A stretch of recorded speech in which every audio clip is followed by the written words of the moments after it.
Buenos días. ¿Me escuchan? Confírmeme si me escuchan, por Sí, favor. Ok. sí, profe.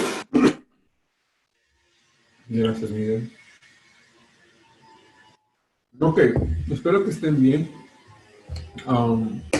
Que hayan tenido una buena semana. Sus notas del trabajo ya están en la plataforma. Entonces ya los pueden revisar. La mayoría tiene buenas notas. Hay uno o dos trabajos que son muy malos, pero el resto está bien. El resto no tiene problema. Entonces, si quieren ver sus notas, ya está en la plataforma. Ahora, yo quiero contarles qué es lo que va a pasar en estas semanas. Déjame ver si es que puedo compartir pantalla. Vamos a ver. Ok, entonces, para la semana o sea, en 2 semanas,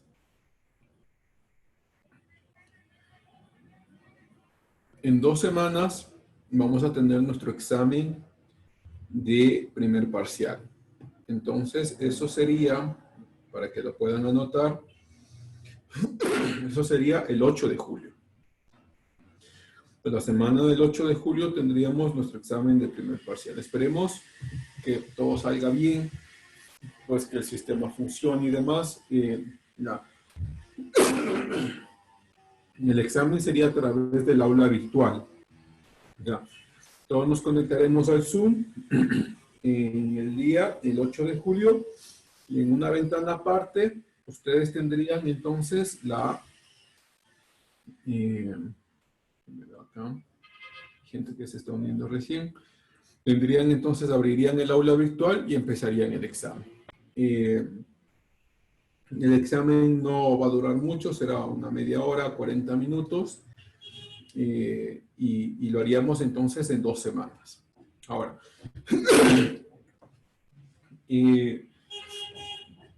como tenemos 2 semanas, entonces incluiría lo que veríamos hoy y lo que veríamos la próxima semana en el examen, más obviamente las 2 lecturas que ustedes han hecho. Lo que quiere decir que no tendrían que, o sea, durante estas 2 semanas no tendrían trabajo, ¿no? Sino prepararse ya para el examen que tendríamos en 2 semanas. Ahora, ustedes están viendo el aula virtual acá. En esta aula virtual ya hemos pasado las 2 primeras, espérenme que se nos fue. Ya hemos pasado los 2 primeros temas de nuestra clase, estamos en el tercero. Entonces, tenemos nuestra siguiente lectura que sería política en la Grecia clásica, ¿no? En esta lectura lo que vamos a hacer, vamos a abrirlo para que puedan ver.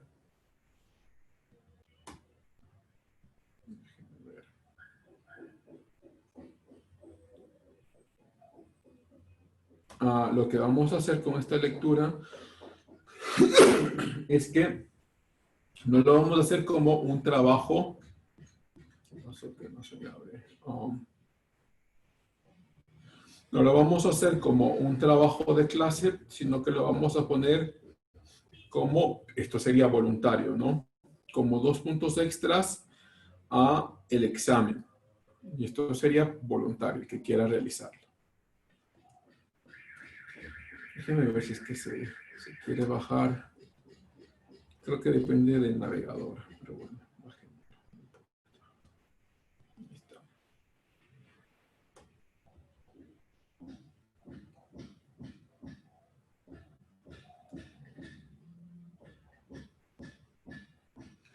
Déjenme un segundo, se baja esto y les muestro la lectura.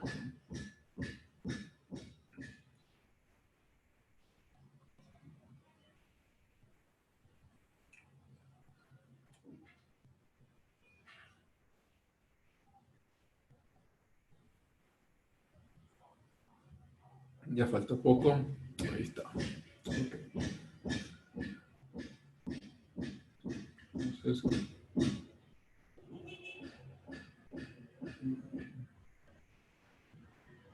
abierto, sino que tengo que compartir.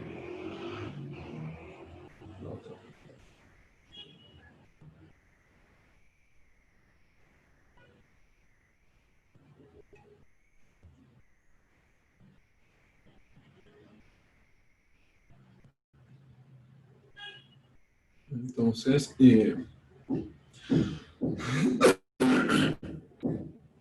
perdón, ustedes pueden ver entonces acá ya tienen la otra lectura, que es esta de aquí, ¿no? Sería todo. No es mucho, es solo un capítulo, de hecho, que es de la Grecia clásica, y de la Grecia clásica, el aspecto político, los conflictos políticos, ¿no? Que están acá. Entonces, lo que vamos a hacer es que los estudiantes que quieran tener 2 puntos extras para el examen que daremos en 2 semanas, tendrían que hacer una presentación de esta lectura. Esta presentación duraría 10 minutos y es voluntario, ¿no? Entonces, no es que es para todos, sino que voluntariamente lo pueden hacer. Entonces, aquí está la lectura. De hecho, no es tan larga. Sí es muy entretenida, pero ahí está. Entonces, esta lectura está en su aula virtual. Entonces, la pueden ver ahí. Ahora, entonces, en 2 semanas tendríamos el examen del primer parcial. Eso sería miércoles. El viernes siguiente, o sea, el viernes, vamos a ver.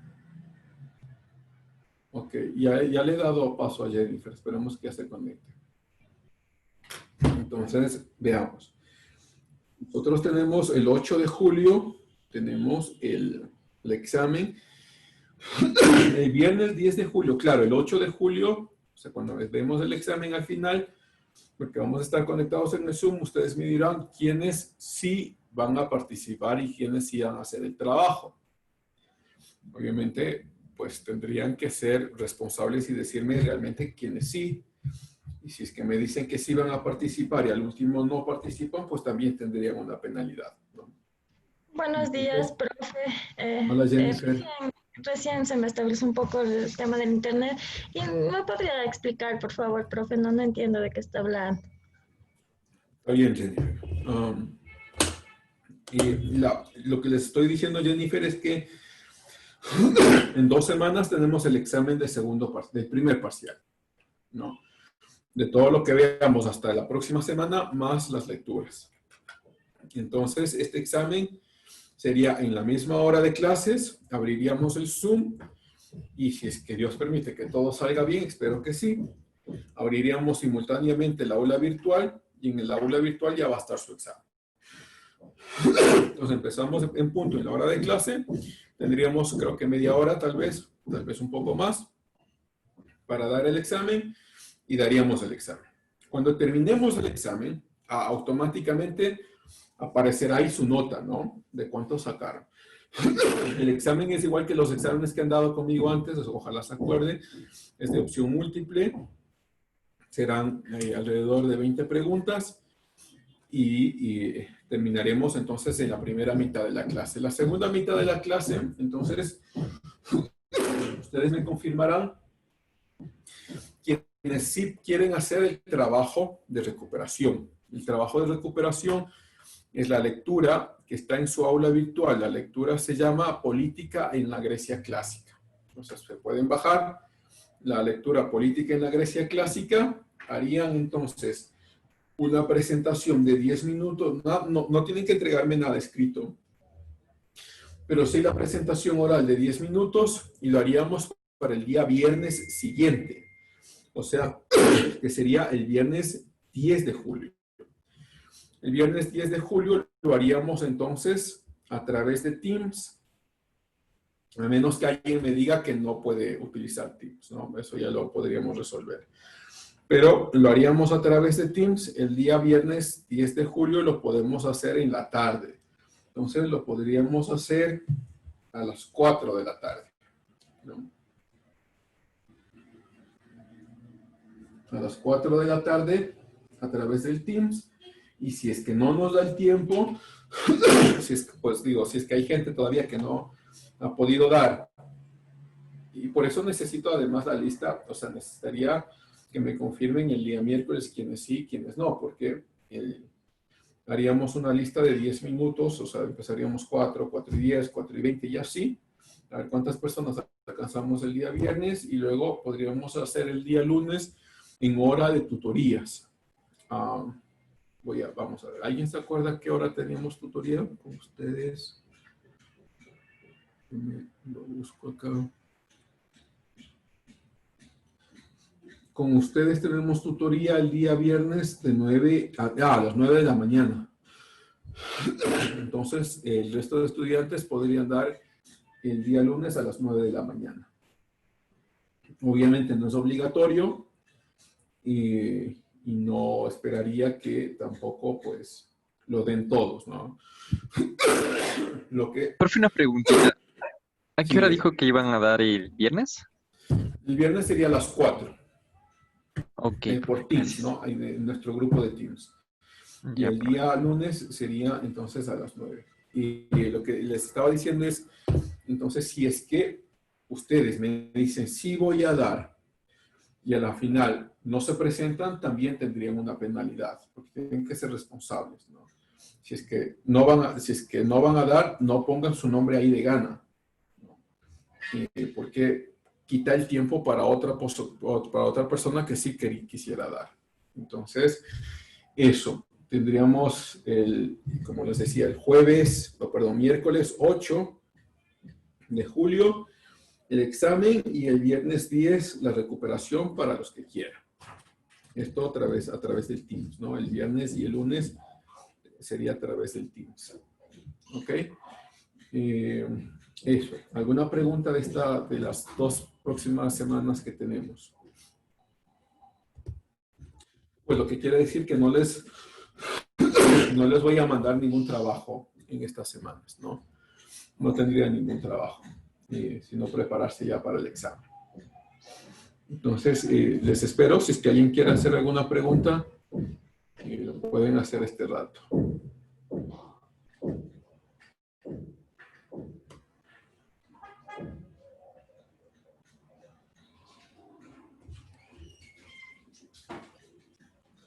Ok, entonces estamos claros, ¿no? Estamos claros para las semanas que vienen. Sí, profe. Ok, gracias. Voy a tomarles la lista, asistencia, y empezamos clase.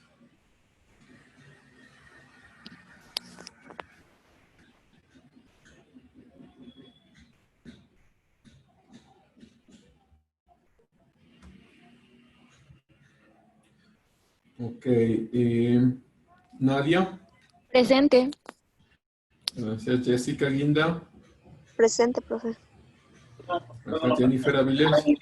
Presente. Gracias, Jorge Luis Carpintero. Gracias, Jennifer. Jorge Luis Carpintero. Jorge Luis no está. ¿Lo ven conectado? Sabe tener problemas con el internet, profe, mi compañero Jorge. Ok, esperemos que se conecte. Voy a esperarlo hasta el final. Reni Mauricio.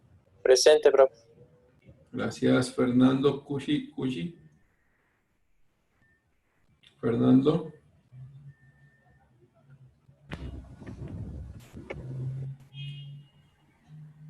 Fernando no está tampoco. Néstor Cuji. Presente, profe. Gracias, Lisbeth García. Presente, profe. Gracias, Mercedes Guamán. Presente, profe. Gracias, Carlos Insfaste. Presente, profe. Gracias, Jorge Luis Lazo. Presente, profe. Gracias, Miriam Lema. Miriam. Miriam no está. Yomaira Gibisaca. Presente, profe. Gracias, Karen López. Presente, profe. Gracias, Paul López. Presente, profe. Gracias, Daisy Malán.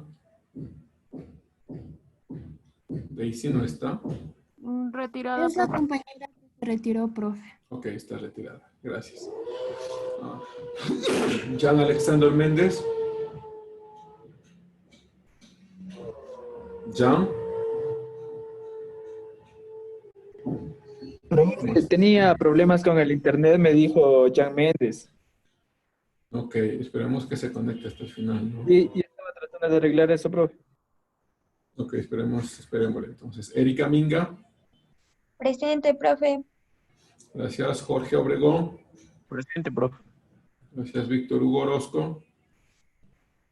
Presente, profe. Gracias, Raúl Paltán. Presente, profe.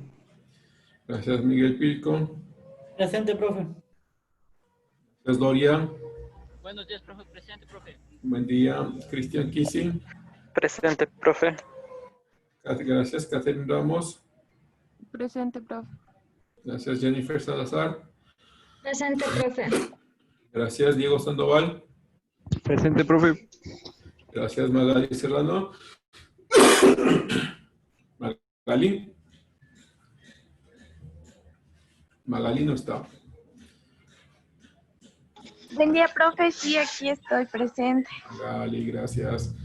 Brian Uvidia. Presente, profe. Gracias, Patricia Yambay. Buenos días, profe. Presente. Buen día, gracias, Brian Zárate. Profe, buenos días, presente. Gracias, Brian. Ok, entonces, esperemos a ver si es que se conectan los demás.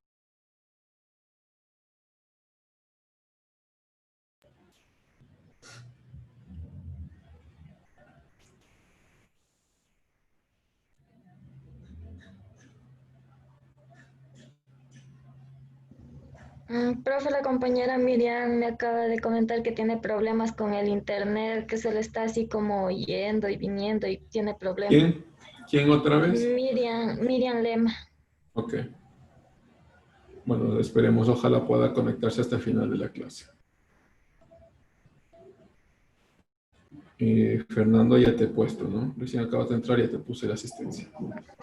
Fernando, le hice muy buenas tardes. Buenos días, perdón. Lo que pasa es que no puedo entrar porque hay inconvenientes en el internet porque utiliza mi mamá y mi hermana igual están en clases. Mil disculpas, es que tengo inconvenientes en el internet, profe. Espero su comprensión. No, tranquilo, Fernando, nos pasa a todos, no hay problema. Entonces ya te he puesto en la asistencia, ¿no? Ok. Entonces les había dicho, sus notas ya están en la plataforma, pueden verlas ahí. La mayoría tiene buenas notas, entonces creo que pues, tal como van las cosas, no creo que tengamos problema con el curso. Ok. ¿Alguien quiere comentarme sobre el que hemos visto la clase pasada o sobre la lectura? Profe, Sí, Diego. yo quisiera comentar sobre la lectura, profe. Dale, por favor. La verdad, súper interesante. Bueno, más que todo debe partir porque se considera pues, que en Irak, a través de los investigadores, pues es la cuna de la civilización, en donde la denominada pues antigua Mesopotamia se ubica en este Oriente Medio en la actualidad y pues ha visto nacer lo que es muchas de las civilizaciones más prósperas de la historia de la humanidad. Entonces, algo muy importante que se destaca de esto es lo que surge como una predecesora de lo que es la cultura adquirida a nivel mundial, con más de 6.000 años de historia, si no estoy mal, que es lo que es la importante Babilonia, la Asiria y los sumerios. Pero ante esto es lo que es el nombre de la Mesopotamia en sí, Mesopotamia que tenía un significado que se lo traducía a entre dos ríos, el cual era el origen de los mismos, en una situación geográfica con el río Éufrates y Tigres, sí, ¿verdad? Éufrates y Tigres. Entonces esto formaban parte de lo que es ahorita la actual Siria e Irak. Algo que también es sorprendente porque si nos notamos en la actualidad, pues Siria está totalmente destruida, por decirlo así, como una civilización, o sea, una construcción de la civilización tan antigua, hoy en la actualidad se mantiene en unos rasgos tan nefastos, por decirlo así, debido a los conflictos que se encuentran en Medio Oriente. Entonces, ese punto a mí me pareció muy interesante. Cómo esto surge como la cuna de todo lo que nosotros podemos hoy considerar lo que es la civilización, es cómo se ha ido surgiendo poco a poco y más que todo nos han hecho entender cómo se ha ido estableciendo cada rasgo de lo que se podría mantener dentro de que es una civilización. Ok, gracias, Diego. Pues sí, o sea, es justamente la Mesopotamia, ¿no? Que claro, va desde Irak, pero no es solo Irak, ¿eh? Va, Mesopotamia es toda la región hasta Grecia y baja un poco hasta los límites que serían Egipto, ¿no? Pues toda esa parte sería Mesopotamia. Y está muy bien, o sea, ahí es donde surgió todo y eso es lo que hemos visto durante estas primeras semanas. Gracias, Diego. ¿Alguien más? Profe, yo. Jorge. Sí, profe. Ok, dale, Jorge. Bueno, a mí me gustaría hacer una pequeña reflexión de la parte de, o sea, bajo mi punto de vista, al principio obviamente funciona un tipo de comunidad, ¿no es cierto? Un punto de una comunidad donde todos colaboraban para forjar esa relación que tenían entre sí. Pero llega un punto de la expansión donde el imperio necesita realmente una monarquía, una persona que las dirija, una persona que se ponga al frente. Y bueno, ya hace algún tiempo que leí la lectura, pero bueno, me acuerdo de que había reyes que terminan siendo malos para el pueblo y reyes que terminan buenos para el pueblo. Ahora vemos la importancia que que termina siendo un buen monarca para la durabilidad del pueblo. Recordemos que, por ejemplo, Hammurabi era un rey que se forjó muy bien, o sea, con su pueblo tuvo grandes avances y un ejército sobre todo muy poderoso, llegando así a ser uno de los pueblos más prósperos. Después tomaría la batuta su hijo, me parece, y él sería el causante de que se deteriore bastante ese pueblo y ese reino. Entonces me gustaría acotar que también la comunidad de tanta expansión llega a un punto donde alguien necesita gobernarlo o no es necesariamente así, porque en la actualidad muchos pueblos piden o se quieren regir en una anarquía y no sé qué tan factible sea si en la actualidad no surgió algo así. Entonces, eso, profe, gracias. Ok, Jorge, es una pregunta, gracias, es una pregunta muy interesante. Muy interesante porque propone algo que filosóficamente tal vez lo veamos, si es que ustedes siguen y yo sigo y estamos con salud y todo, pues lo veremos en sexto. Pero es esta pregunta de pensar ya filosóficamente si es que el ser humano,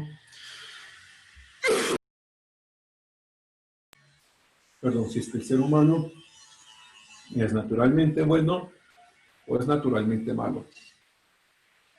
Si la respuesta es la primera, que somos naturalmente buenos, entonces no necesitaríamos de leyes ni de gobernantes que apliquen estas leyes, ¿no?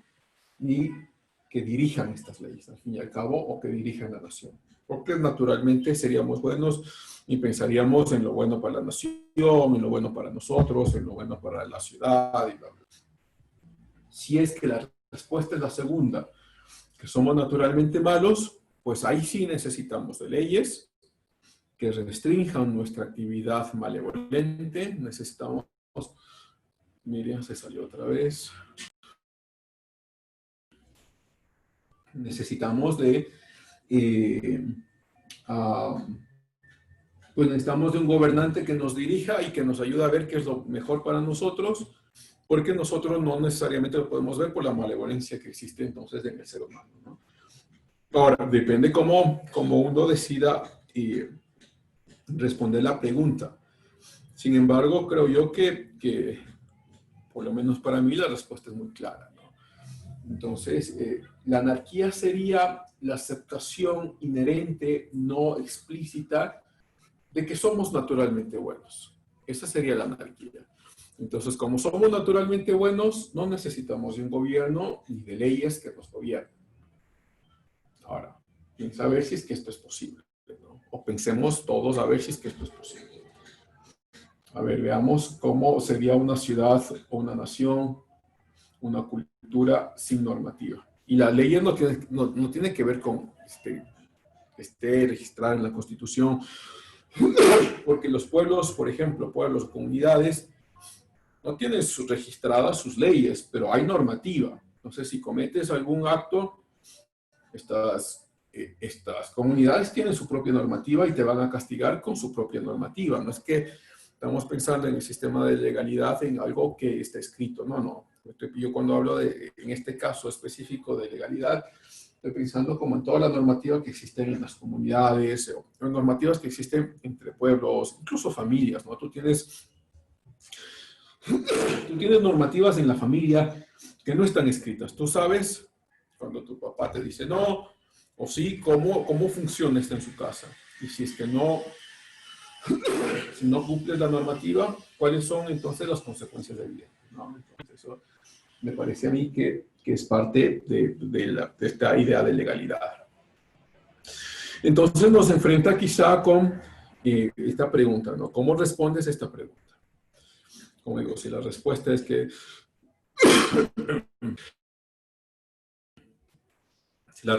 somos benevolentes, es decir, que somos buenos, podrías pensar de que la anarquía, que un sistema anárquico es posible. Porque somos naturalmente buenos, no necesitamos de leyes, no necesitamos de un gobierno que nos dirija. Pero si la respuesta es la contraria, somos naturalmente malos, entonces la propuesta de un sistema anárquico, imagínate cómo nos iría, ¿no? Imagínate que no haya policía en nuestras ciudades, que no haya ejército en nuestras ciudades. O sea, solo imaginémonos qué pasaría. Imagínate que no haya jueces, ¿no? Que no haya fiscales.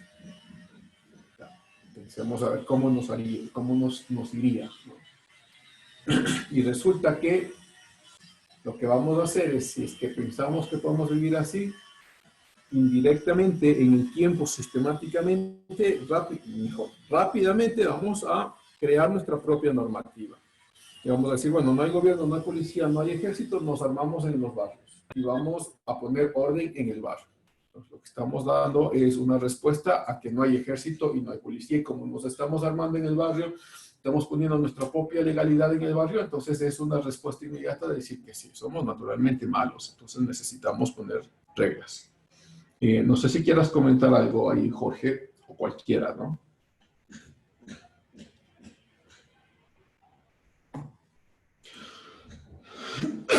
Ok. Raúl.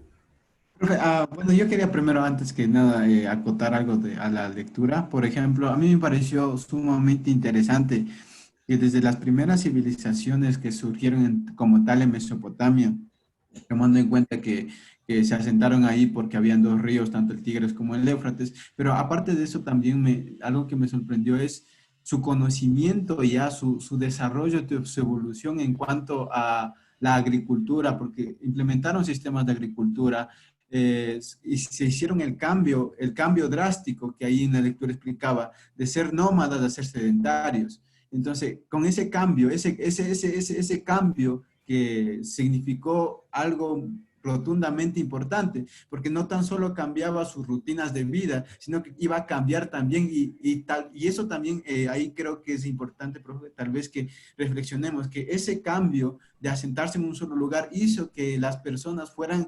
desarrollando su sentido de creatividad tal vez, para adaptarse a la nueva situación en donde ellos estaban. Porque, o sea, si iban recolectando, pues ellos no tenían la necesidad de innovar un sistema de agricultura o de innovar un sistema no sé, de ordenamiento social. Entonces, creo que ese cambio generó mucho desde el punto de vista de que gracias a eso se dieron avances en la evolución, evolucionaron tanto en la agricultura, en la ganadería, tanto socialmente, tanto organizativamente. Entonces creo que ese cambio es sumamente importante, profe. Y en cuanto a lo que usted dice sobre si el ser humano, yo creo que el ser humano netamente es malo, profe. Creo yo, es mi percepción personal. Creo que es malo y por lo tanto es necesario de la ejecución de las leyes. Pero hay también otro dilema, profe, en cuanto a si por ejemplo, hay diversas posiciones que, por ejemplo, dicen qué sería vivir en libertad, pero la libertad también en cierta forma también puede tener leyes, porque si tú infringes, por ejemplo, muchos dicen, porque hay leyes, las leyes no nos permiten ser libres, pero tal vez ahí también hay una cuestión, tal vez la libertad también requiere de leyes para poder haber libertad, entonces como que un dilema que existe, profe. Bueno, es en cuanto a lo último. Ok, gracias, Raúl. Pues ahí muy rápidamente, sobre lo último, pues sí, o sea, imaginémonos que no haya leyes. Entonces fácilmente podrías raptar y violar a una niña de 5 años. Y si estás en la libertad de hacerlo, dices, pero no puedes hacerlo. ¿Por qué? Porque es inmoral. Entonces, si es que es inmoral, necesitas leyes morales o normativa moral para ejercer tu libertad. O sea, la conclusión para mí obvia sería no hay libertad sin restricción, ¿no? Eso iría por ahí. Ok, Carlos. Bueno, yo, por ejemplo, profe, le tomo desde la lectura, me parece importantísimo rescatar desde el aspecto literario y desde el aspecto de cómo fue la primera escritura. A mí personalmente me llama la atención cómo es que esta primera, la escritura, se convierte en fundamental luego dentro de la evolución humana. O sea, ahora que lo vemos con un ojo hacia atrás, parece un hecho en realidad no muy relevante, pero es algo muy importantísimo, porque el hecho del descubrimiento de la escritura, no sé si tal vez por inercia mismo del ser humano, cambia todo, en realidad cambia todo lo que viene después. Un simple hecho de haber tomado, digámoslo así, apuntes para contar el ganado, resulta un hecho tan irrelevante, pero a la vez que cambió todo. Entonces, incluso como literatura extra, diría yo, Galeano, por ejemplo, menciona en sus libros, de una forma muy literaria y muy estética, cómo es que en Irak nace el primer poema literario del mundo, el primer poema romántico del mundo. Y de hecho, este primer poema romántico del mundo está atribuida a la princesa Eduana, quien vivió en el siglo pues 23 antes de Cristo y que particularmente entre los años 2280 al 2225 de nuestra era escribió este poema en el que, o sea, se conoce como la exaltación de Inanna. Entonces, me parece importantísimo rescatar desde el punto de vista literario, desde el punto de vista de la importancia de la escritura como tal, cómo transforma esto la vida de la sociedad, de la civilización después, y cómo logramos también que, o sea, esto se canalice hacia nuevos descubrimientos. Y respondiendo a lo que mencionaba Raúl también, siempre que es amplio, porque para decir que el ser humano es malo, primero tendríamos que tener una concepción muy firme de lo que es malo o lo que es la maldad. No sé si ahí deriva un concepto también de que podría ser qué es natural y qué es antinatural, porque se dice muchas veces que el ser humano tiene conductas antinaturales. Entonces, no sé si luego sería prudente tratar un tema de si quizá lo que no es civilizado, porque la concepción de civilización como tal abarca este paradigma de enmarcarlo al ser humano dentro de un sistema en el que cumple leyes y tiene que hacer ciertas cosas. Entonces, de un concepto deriva a otro y claro, la idea es central, pero es muy amplio el tratar de entender la conducta humana dentro de su papel como la sociedad. Me quedaría más bien con lo de la escritura, ¿no? Porque me parece un hecho al que no le damos mucha importancia, pero que absolutamente tiene la mayor relevancia dentro de los hechos históricos del mundo. Ok, gracias, Carlos. Muy interesante lo que dices. Déjame, pongo lo de la escritura, ¿no? Es relevante, claro, porque además que se empiezan ya a registrar conocimientos, ¿no? O sea, ¿cuál es la forma más rápida de avanzar? Es que los conocimientos se registren. Entonces, si tú registras conocimientos, no tienes que volver a ellos, o las próximas generaciones no tienen que volver a ellos, sino seguir fundamentándose con lo que ya ha sido descubierto, ¿no? Con lo que ya ha sido, o criticarlo, al fin y al cabo, pero no tendrías que empezar de cero. Entonces, sí, la escritura es fundamental, ¿no? Y quizás sea uno de esos elementos que nos separa de los animales. No porque los animales no tengan comunicación, no. Pero un sistema de comunicación escrito, eso es diferente. Y de Galeano, sí, yo recuerdo que había leído de tu resumen que había citado a Galeano. Pues Galeano está bien como literato, ¿no? Está muy bien. Como historiador ha sido como muy, bueno, antes de su muerte fue muy criticado, muy criticado porque daba datos que no tenían fundamento. Entonces, en las venas abiertas de América Latina, él había dado datos, pero que eran exageraciones de lo más absurdas. Y claro, ya la crítica fue tan amplia que incluso años después, una década después de la publicación, poco más, los 15 años después de la publicación de su libro, pues él mismo aceptó que los datos que había puesto ahí, que algunas de las cosas que había afirmado en su libro, no eran verdad, o eran exageraciones, al fin y al cabo. Entonces, claro, Galeano es muy importante, sobre todo para la literatura, y además que su forma de escritura es muy apasionada, ¿no? Y uno encuentra el romanticismo en su escritura, y eso, de cierta forma, nos lleva también a pensar si es que cuánto de ese romanticismo pesa en nuestras decisiones críticas, ¿no? Cuánto de ese romanticismo pesa en nuestra racionalidad. Piaget, el otro día estaba leyendo de Piaget, que él mismo no se consideraba psicólogo, pero todos lo consideran un psicólogo. Bueno, él era realmente un biólogo. Había propuesto que en edad de adulto joven hay un síndrome, ¿no? Y este es el síndrome es el síndrome del Mesías, que pues yo lo he escrito ya varias veces, tengo varios artículos de eso escrito, pero recién me he dado cuenta que Piaget lo había ya escrito, pero no como dentro de la ciencia política, sino dentro del desarrollo del ser humano. Entonces, Piaget había pues, escrito sobre la necesidad de muchos jóvenes de encontrar un Mesías, y que esto era parte del crecimiento, ¿no?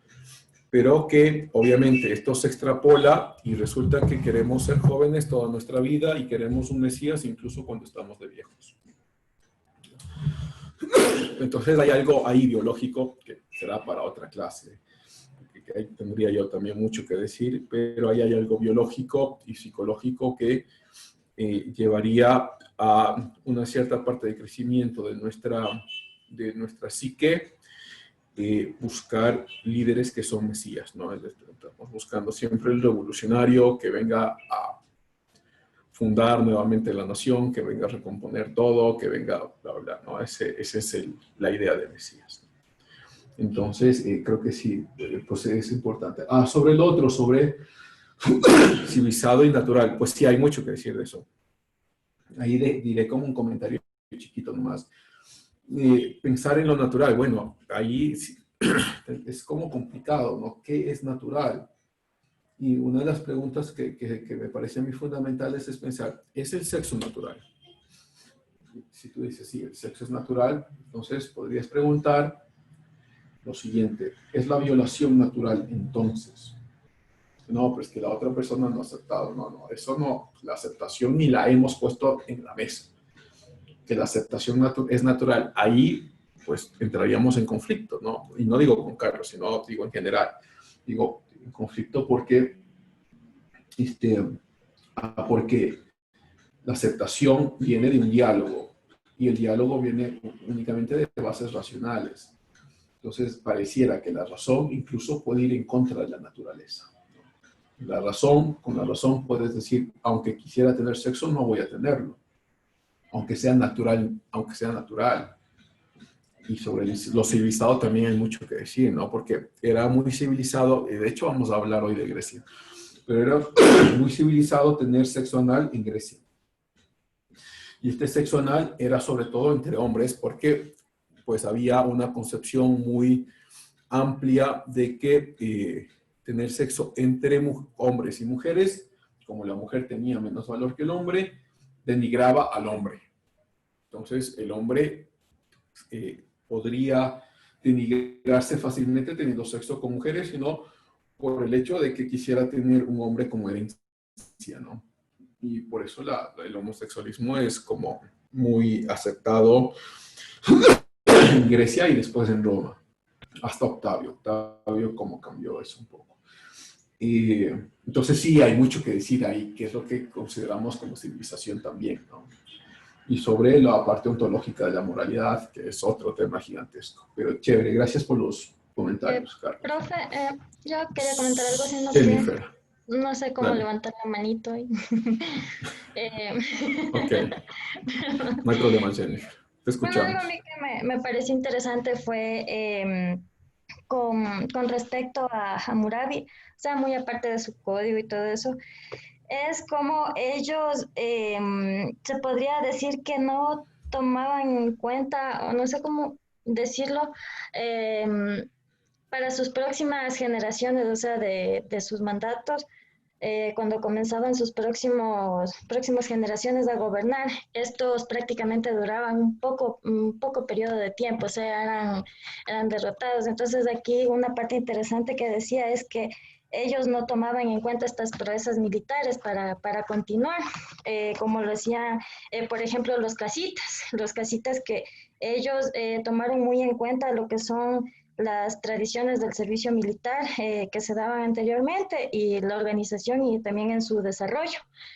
También algo muy importante es que ellos rescataban lo que es la literatura acadia y la lengua sumeria, aunque ellos tenían otra lengua. Entonces yo creo que eso me pareció muy, muy importante para el desarrollo de esta se podría decir, esta organización. Entonces creo que se podría decir que con los Hammurabis ellos no tomaban muy en cuenta todas estas técnicas, se podría decir, o estos tipos de desarrollo para continuar con su gobierno, se podría decir de una u otra manera, y también como ya en estas organizaciones ellas se hacían provincias y en ciudades importantes que se ejercían en sus centros regionales. O sea, eso a mí me pareció muy interesante que ellos tomaban en cuenta las cosas que hacían los demás para aplicarlos en ellos y ir mejorando.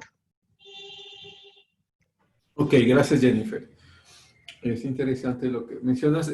Pues sí, lo que dices es algunas de las cosas que hemos visto en clase y está muy bien, Jennifer. No quiero demorarme mucho ya porque tenemos que dar nuestra clase. Carlos, ¿querías decir algo más? Carlos. Ok, listo. Ok, entonces vamos a ver hoy de Grecia, ¿no? La civilización griega, pues nace en el siglo, más o menos, ¿no? Siglo 8, siglo 7 antes de Cristo. Y empieza a desarrollarse como civilizaciones independientes. Esto es extremadamente importante, chicos, porque las ciudades griegas, aunque todos hablan griego y todos son parte de la misma civilización, son ciudades independientes y se empiezan a construir como ciudades independientes. Y esto es muy importante porque marca una diferencia trascendental con las civilizaciones anteriores, ¿no? O sea, piensan en los hititas, babilónicos, sumerios, lo que sea. Todos ellos tenían un poder centralizado y este poder centralizado pues tomaba decisiones sobre el reino en general. Pero no en el caso de Grecia. O sea, eso pasaría así ya después, mucho después, cuando aparecerá Carlomagno. Alejandro Magno. Cuando aparece Alejandro, ahí sí se tomarán decisiones centralizadas. Pero eso es después. En principio Grecia no. En principio Grecia empieza a construirse como una civilización. Jennifer, tu micrófono está prendido. Entonces Grecia empieza a construirse como una civilización con ciudades independientes, ¿no? Entonces, mientras vamos hablando de esto, les pongo el mapa de Grecia para que podamos verlo ya. Denme solo un segundo, comparto el mapa y pues así podemos conversar. Ok, entonces ahí está el mapa de Grecia, ¿no? Y vamos a ver si podemos agrandarlo un poco. Entonces, todas estas islas pequeñitas que ustedes ven acá, todas eran ciudades independientes. Todas tenían su propia constitución o se empezaron a construir así, ¿no? En el tiempo. Desde el siglo VII hasta más o menos el siglo IV, eran ciudades independientes, tenían su propia constitución, tenían sus propias normas, y de hecho había conflicto entre ciudades, entre Atenas y Esparta. En Esparta había mucho conflicto, igual que entre Corinto y Etbas había también mucho conflicto, ¿no? Entonces, esto, como digo, da un cambio fundamental a nuestra forma de ver las civilizaciones anteriores, porque esta nueva civilización griega no tiene un poder central, sino que empieza a construirse independientemente, ¿no? Entonces, aquí les voy a mencionar seis elementos por los cuales entender por qué Grecia creció tanto, ¿no? ¿Por qué Grecia se convierte como en la cuna de la civilización de Occidente, si queremos ponerlo de cierta forma? Entonces, el primero, tuvieron ventajas en el clima, ¿no? Su clima moderado. Entonces, como podemos ver acá, el clima del Mediterráneo es un clima muy apto para la agricultura y muy apto, entonces, además, por la cercanía que tiene entre islas, muy apto para la pesca, ¿no? Entonces, fueron en principio una civilización agrícola muy poderosa, pero esto tiene que ver sobre todo por el tema del clima, ¿no? Es decir, bueno, y este es un debate gigantesco, además, que se lleva hasta la actualidad. No hay tanto consenso como uno pensaría encontrarlo. Pero la pregunta es la siguiente, ¿no? ¿Tendrán las civilizaciones con un clima moderado más ventaja que las civilizaciones con un clima cambiante? Entonces, la respuesta podría ser, si es que ves el caso de Grecia, diría sí, pues sí, Grecia tenía un clima moderado y eso le ayudó a que su agricultura sobrepase cualquier tipo de expectativa. Mientras que los países nórdicos, pues cualquier intento de agricultura por el cambio climático que tienen se perdería rápidamente. Pero eso es como tomando en cuenta el caso griego. Ahora, si tomas en cuenta los casos modernos, o sea, contemporáneos, resulta que las naciones más desarrolladas del planeta en los últimos 3 siglos son las que tienen los cambios climáticos más fuertes, ¿no? Entonces ahí puedes ver a Noruega, a Suecia, a Finlandia, al lado de abajo puedes ir a Australia, Chile, Uruguay, entonces incluso Argentina. Entonces pareciera que ¿sí? Tal vez Israel también, profe. Israel tiene cambios fuertes también ahora. Ahora tiene cambios climáticos muy fuertes.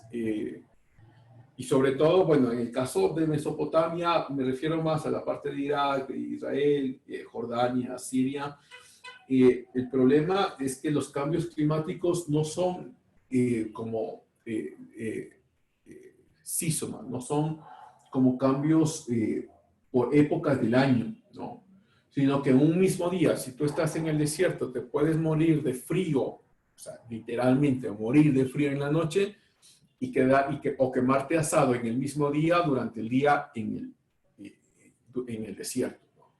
E Israel, igual que estos otros países, tienen una gran parte de su de sus países están basadas en el desierto. Entonces, claro, tienen cambios climáticos que no necesariamente son cambios temporales en el año, sino que son cambios en el mismo día. Bueno, entonces estábamos diciendo sobre esta teoría, ¿no? Entonces, ¿qué es lo que ahí, pues si quieren les abro el micrófono a ver qué es lo que piensan, ¿no? Y les escucho, pero la idea es esta. O cómo podemos ponerlo de otra forma, cómo podemos entonces tener coherencia de estos dos ejemplos. Si hemos dicho que en Grecia lo que le ha ayudado a la agricultura es que los cambios climáticos, o sea, que no hay mucho cambio climático, sino que su clima moderado ayuda a la agricultura. Pero en el caso contemporáneo tenemos lo contrario, que los países más desarrollados no son los países que están en los cambios, en las ubicaciones de cambios climáticos moderados o de un clima moderado, sino que son los países que tienen los cambios climáticos más extremos. Entonces, si quieren les escucho, a ver, ¿cómo hacemos coherencia de esto? ¿Cómo pensamos coherentemente? Si las dos son verdad, ¿cómo las unimos coherentemente? O decimos, no, la una no es verdad y la otra sí es mentira y cómo lo explicamos o viceversa, ¿no? Si quieren les escucho. Profe, Diego. tal vez puede ser luego por el Jorge. tal vez puede ser por el tipo de adaptación. O se supone que cada civilización pues se adapta al terreno en el que se encuentra, ¿no es cierto? Entonces cada uno tiene que ver la manera en cómo se desarrolla, como dice, en los cambios, donde existen los cambios climáticos ¿cómo se diría? Más fuertes, por decirlo así, existe la civilización mucho más desarrollada. Entonces al ver eso, la civilización tiene que desarrollarse más, tal vez en la organización, en cómo producirse, respecto a la agricultura y en ese sentido. Tal vez sea por eso, a la adaptabilidad, tal vez. Sí, puede ser, Diego, pero entonces tendríamos que pensar, ¿por qué? Resulta que ahora nosotros, los que vivimos en los países que vivimos en el trópico, somos los menos desarrollados. Y de hecho, vamos a ver si es que lo puedo poner aquí en un mapa. Mientras ustedes van hablando, resulta que los países más pobres están en el trópico.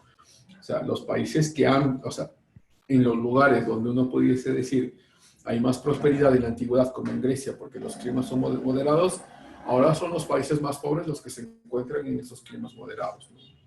Entonces uno dice, sí, se adaptan. Y eso es verdad, o sea, sí se adaptan, pero entonces, ¿cómo pensamos en el caso de Grecia? Los países, entonces, civilizaciones nórdicas no se adaptaron. Bueno, habrá mucho que decir, pero ya les cuento. Gracias, Diego. Jorge. Ya, profe.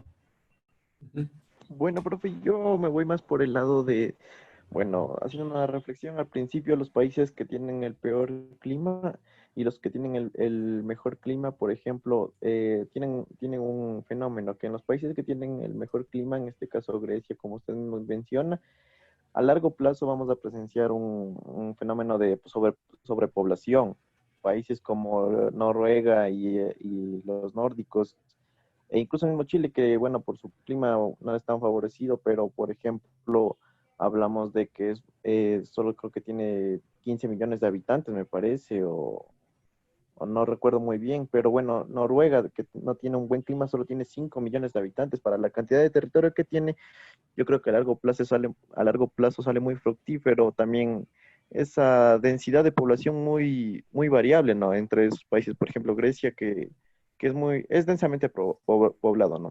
Ahora, en el caso de Ecuador, estamos en un país que es muy densamente poblado. Yo creo que ya creo que somos 17 millones.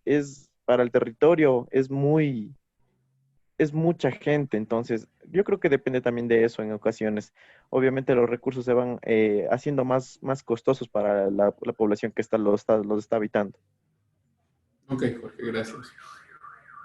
Bien, entonces, mira, lo que dice Jorge, pues, o sea, Carlos, ¿estás alzando la mano o era lo anterior?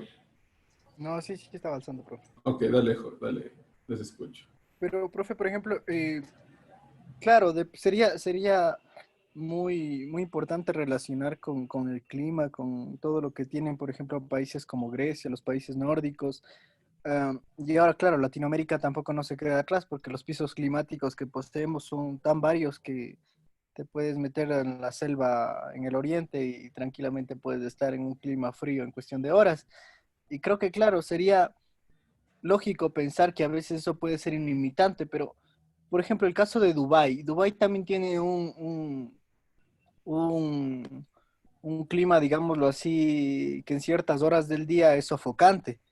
Y aún así el desarrollo de Dubái es exponencial. No sé qué tan importante sea en lo que estamos hablando el hecho de que las administraciones económicas de los países, ya hablando como civilizaciones posteriormente, se haya vuelto un papel muy preponderante en el desarrollo. O sea, prácticamente es como en una jugada de ajedrez. Es decir, el momento en que le tocó a un gobierno tomar decisiones o a una civilización tomar decisiones y apostar o no por una política económica, y si lo hizo mal, prácticamente su futuro cambió. Porque yo quisiera preguntarle en ese aspecto, ¿qué me podría responder? Brevemente, para que no nos perdamos del tema, ¿por qué, por ejemplo, el caso de Grecia es muy especial? Grecia es una de las civilizaciones más antiguas y aún así terminó encaminado a políticas económicas muy nefastas que hace algunos años nada más les llevaron hasta tener que rematar sus islas, me parece. Entonces, ¿qué le pasó a Grecia? Sería la pregunta en términos económicos. Sí. Bueno, a ver, la respuesta es más o menos entenderlo como el desarrollo de la tecnología. Entonces, en Grecia, pues no hay, o sea, hay tecnología, obviamente, porque me estoy refiriendo a la Grecia antigua, ¿no? A la Grecia del siglo V. Hay tecnología porque tienen, pues, agricultura, nuevos sistemas de riego, están muy dados también a la pesca y empiezan a desarrollarse, ¿ok? Pero sin embargo, ya vemos en el tiempo, como la tecnología va desarrollando, ya me estoy refiriendo a los milenios, ¿no?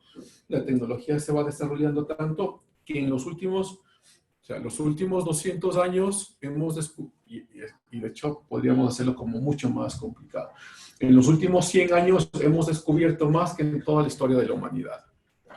Y digo, podemos hacerlo mucho más complicado porque habrán incluso pensadores que piensen y te dirán, en los últimos 30 años hemos descubierto más que o sea, en conjunto hemos descubierto más que todo el conocimiento de la civilización de los 3000 años que tenemos. Entonces, ¿qué es lo que pasa? Que cuando tú estás, o sea, la teoría en el ámbito contemporáneo sería, cuando estamos en estos países con grandes cambios climáticos y ya tienes un desarrollo tecnológico muy avanzado, pues la necesidad te obliga a utilizar este desarrollo tecnológico para seguir sobreviviendo. Entonces, pues esta teoría diría, estos cambios climáticos obligó a los noruegos o a los finlandeses como a los australianos a desarrollarse tanto para que puedan seguir sobreviviendo. Y en este ripple effect, ¿no es cierto? En este efecto de réplicas, pues siguen con este mismo efecto de réplicas y sigue desarrollándose porque todo empezó con la necesidad. Ahora, ¿qué pasó con Grecia actualmente? Grecia entró, igual que los países sudamericanos, entraron en un crecimiento de la deuda pública que fue fatal, ¿no? Me estoy refiriendo a los últimos 10 años, ¿no? Cuando Grecia no pudo más y no pudo endeudarse más, y al igual que el Ecuador o Venezuela, cualquiera de estos países, no pudo endeudarse más, tuvo que empezar a pagar sus deudas, y la deuda pública era interna como externa, ¿no? Y no era únicamente deuda pública, sino deuda privada. Entonces, eso carcomió pues toda la posible prosperidad que tenga Grecia. Ahora, Grecia está mucho mejor que con la pandemia, esa es otra historia. Pero antes de la pandemia, Grecia estaba mejor que antes porque ya se estaba encaminando. Claro que el primer shock, el shock de cambio, es un shock que nos afecta a todos. Es decir, yo creo que algún dato, creo que en esta clase lo había puesto como el ejemplo del padre de familia, ¿no? Supongamos que el padre de familia tiene tanto dinero. En el caso de estos países era tanto dinero porque las materias primas habían subido de precio, ¿no? Petróleo, minerales, materias primas subieron de precio, entonces teníamos tanto dinero. Entonces, es como el mismo caso del padre de familia que tiene mucho dinero y dice, bueno, voy a comprarme una casa y lo va a hacer a través de un préstamo, voy a comprarme un carro a través de un préstamo, voy a mandar a mis hijos a universidades privadas a través del préstamo. No tengo problema porque estoy ganando muy bien. como estoy ganando muy bien, pues voy a poder pagar esto. Pero de repente he perdido mi trabajo. Y si pierdo mi trabajo, no encuentro trabajo y el único trabajo que me dan es la mitad del sueldo de lo que estaba manejando antes. Entonces, como tengo la mitad del sueldo y tengo todavía las deudas que tengo que pagar de la casa, del carro, de la universidad de mis hijos, pues va a haber un shock familiar, porque el padre de familia, o lo que esté a cargo de la familia, al fin y al cabo, va a tener que tomar decisiones. Es decir, ya no tengo el mismo dinero que antes. No podemos entonces vivir como antes. Y como no tengo el mismo dinero que antes, ya no pueden ir a universidad pública, a universidad privada. Vamos a tener que enviarles a universidad pública. Ya no podemos tener este carro. Vamos a tener que vender este carro y comprarnos uno menor. Con la casa, capaz nos toca hacer lo mismo, vender esta casa y comprarnos una casa más pequeña o arrendar. No. Entonces, es la misma situación, o mejor dicho, el mismo ámbito de irresponsabilidad de los gobernantes, ¿no? Entonces, tuvimos el boom petrolero toda la década del 2007 hasta el 2014. Década, ¿no? Entonces, hubo un boom, que los precios del petróleo subieron tanto, que hicieron pensar a los gobiernos y a los gobernantes, bueno, esto es también como mucha ignorancia, ¿no? Porque es no saber qué es lo que pasó en la historia. Pero hicieron pensar a los gobernantes de que teníamos todo el dinero del mundo por mucho tiempo. Entonces nos endeudamos en hidroeléctricas, todo lo que quieras, ¿no? Nos endeudamos en todo lo que ustedes quieran. Cuando baja el precio del petróleo, pues ahora, ¿cómo vamos a hacer? ¿Cómo vamos a sostener este gran gasto que teníamos cuando estábamos ganando bien? Entonces, para mí la respuesta es como obvia, igual que el mismo padre de familia. Tienes que reducir gastos. Entonces, lo que se ha hecho es, bueno, reducir, y lo que hizo Grecia, pero Grecia lo hizo a través de un shock. Esto es como la teoría del shock. En economía se llama como la teoría del shock. Es más efectivo, yo no estoy tan de acuerdo con eso, pero les cuento. Es más efectivo que una nación tenga un shock, porque a través de ese shock la recuperación va a ser más rápida que hacer la recuperación lentamente. Es decir, tienes el shock, tienes un shock de principio, no dices, se nos van los subsidios de gasolina, vamos a cerrar esta y esta empresa pública, no vamos a tener tanto trabajador público, y todo en un solo día. Tienes el shock. Y eso es lo que hizo Grecia. Todo en un mismo año se tomaron las decisiones más fuertes y se hizo el shock. Y después, pues antes de la pandemia ya Grecia estaba mejorando. No digo que estaba bien, pero estaba mejorando. O tienes el otro caso, que es el caso de Ecuador, que es un caso que nosotros no hemos tenido un shock, sino que las decisiones se han ido tomando como paulatinamente. Vamos a subir un poco de impuestos. Después de un año vamos a reducir el gasto público. Después del otro año vamos a ver sobre los subsidios. Y lo que propone, pues, esta teoría es que los cambios se hagan lentamente para que la ciudadanía o la parte social no sea tan afectada en el tiempo y pueda adaptarse en el tiempo. Ahora, si es que comparamos los dos casos, sí. Por ejemplo, entonces, para contextualizar, al ser el Ecuador una economía mayormente petrolera, ¿no? Desde hace algunos años, usted sería partícipe de que es mejor mantener la política de los fonditos. Es decir, por ejemplo, en el gobierno de Gutiérrez, el caso del FEIREP, mantener la política de fonditos, es decir, almacenar dinero para el momento en que llegue la crisis, o era mejor priorizar la inversión, claro, lejos de convicciones políticas, ¿no? ¿Cuál es lo mejor o lo mejor que debía hacer el Ecuador? Claro, es que ahí me parece a mí que hubo, pues, como yo lo veo, ¿no? A mí me parece que hubo como un retroceso a las políticas de los 60 que llevaron a América Latina a la peor crisis que era de los 80, que era la crisis de la deuda pública. Entonces, ¿cuáles eran estas políticas? Que la industrialización y la prosperidad de una nación depende del gasto público. Entonces, como tú dices, se cogieron todos estos ahorros que la nación tuvo y se los gastó. Entonces, como digo, es regresar a las políticas de los 60. ¿Sí? Porque o sea, ese también es como mi conflicto. A veces, yo digo, tenemos gobernantes que, aunque tengan PhD, muy poco saben de historia, que nos llevan a la misma política que tuvimos hace 40 años y que no, hace 60 años no nos llevan a ningún lado. Bueno, Es decir, porque la industrialización y el gasto y el crecimiento bien pudo haberse hecho con manos privadas. Entonces tú dices, ¿por qué tendría que gastar el gobierno en una hidroeléctrica? Y además con todos los problemas de sobreprecios y corrupción y bla, bla, ¿no? Abres el espacio para que el gasto se haga privadamente. Y el gobierno ya no tiene que gastar en eso y se ahorra ese dinero. Entonces dice, me abre el espacio, a ver, ¿cuál de las empresas privadas quiere construir esta hidroeléctrica? Constrúyala. Obviamente, lo que estaremos pagando ahora por electricidad no pagaremos al fisco, sino pagaremos a esta empresa privada porque normalmente se da por concesión, ¿no? Y estas concesiones pueden durar 20, 30 años. Después de los 30 años pasaremos al gobierno o volverá a concesionarse. Eso es lo que pasa.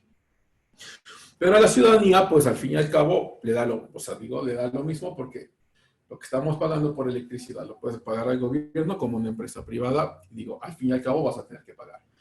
¿No? Pero el gobierno ya no hubiese tenido que gastar ese dinero y pudo haber seguido ahorrando.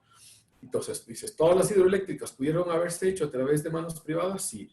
¿Que todos los aeropuertos pueden haberse hecho de manos? O sea, imagínate todo el gasto que uno se pudo haber ahorrado. Eso por un lado. Ahora, el otro lado, ¿no? Hace poco más de 6 meses, era un año, se hizo un cálculo de si es que el gobierno de Correa no hubiese topado los fondos de ahorro que tuvo el gobierno ecuatoriano, ¿cuánto dinero tuviésemos ahora? Esto fue para el 2019. Y resulta que los cálculos nos daban más o menos 6.000 millones de dólares. 6.000 millones de dólares. Imagínate en la crisis de la que estamos ahora, ¿cuánto nos hubiese ayudado tener ese ahorro?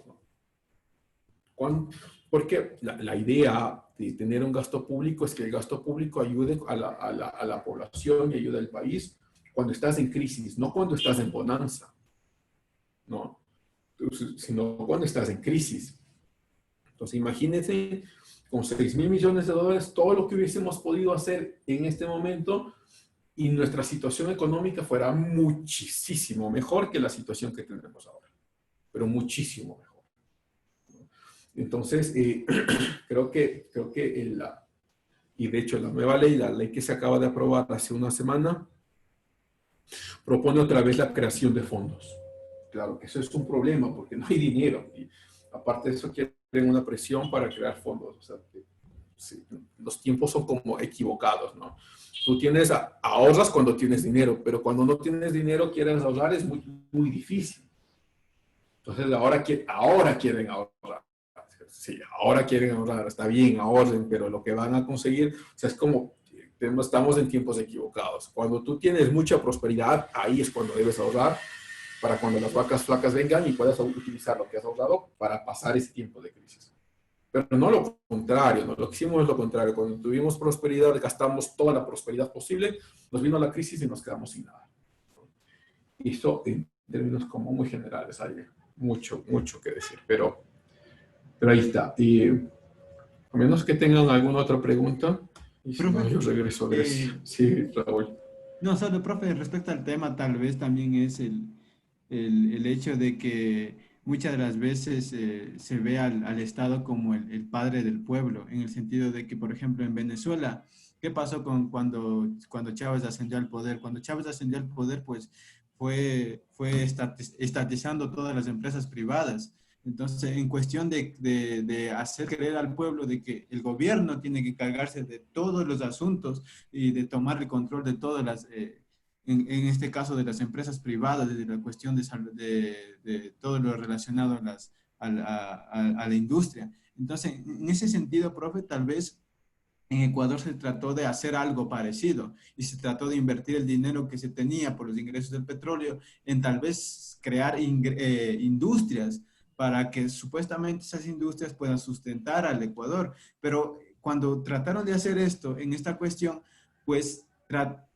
trataron de, que también viene ahí inherentemente, aunque no quisiera hablar de eso, pues vendría a ver lo que es el modelo del socialismo del siglo XXI, que en cierta forma viene dominando Ecuador, Venezuela, Bolivia y también en cierta parte de Argentina.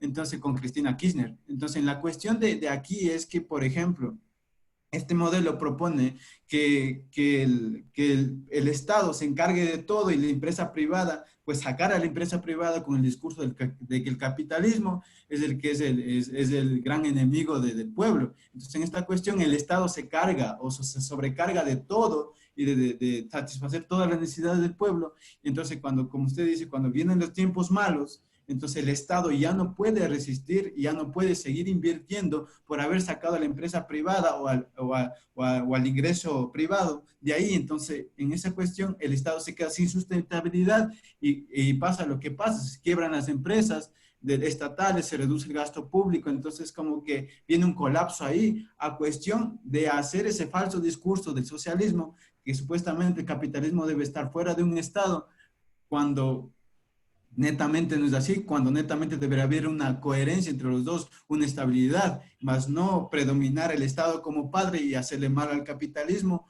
y tampoco al capitalismo predominar sobre el Estado. Creo que ahí debería haber un equilibrio, profe. Ok, gracias, Raúl. Carlos. Pero, claro, profe, estoy de acuerdo, la política de hecho es prima hermana de la economía, ¿no? Y van de la mano porque a veces las decisiones no pueden separarse. Pero si analizamos, claro, el modelo político por un lado es bastante criticable, de hecho el socialismo del siglo XXI y tiene muchas falencias. Creo que Venezuela es el peor ejemplo de lo que salió con eso. Entonces, pero yo diría el tema económico como tal, ¿no? ¿Cómo se habla mucho, por ejemplo, de que en dolarización no se necesitaría tener un respaldo mayoritario en las reservas de oro? No sé qué tan cierto sea en materia económica el tema de las reservas. Ahora, lo que entendía es en relación a la inversión o a la creación de empresas públicas. Yo creo que todo en exceso hace daño, ¿no? Si tú recibes el sol incluso en exceso, te quema. Entonces, nacionalizar todo, todas las industrias, incluso eso es perjudicial para un Estado.